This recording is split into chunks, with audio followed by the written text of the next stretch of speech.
Jy kon leer wat vermag, net een woordjie vandag, van 'n regter wat sê, moeder sorg.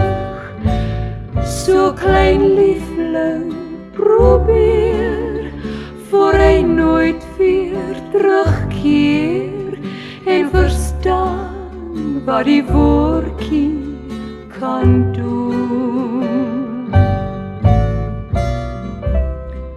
Moedersorg is 'n pappie wat huis toe gaan snags, na die eensaamste huis in die stad.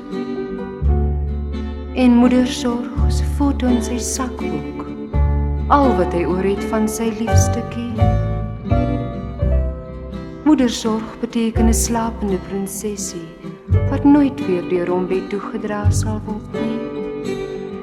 En moedersorg is 'n velafknikkie, wat hy nooit weer gesond sal soen nie. Lief moenie kwel, of jou hartie ontstel, jy gaan saam met mama, soen vir papa, vaarwel. Moedersorg beteken geen lieftallige dogtertjie wat hom volg as hy die grasperk sny nie. En moedersorg beteken geen bevreesde engeltjie in sy arms as dit donder en blits nie. Moedersorg is 'n besoekersdag wat eindig net voor dit begin. En moedersorg is 'n stryd tussen ouers wat geen dogtertjie ooit wen.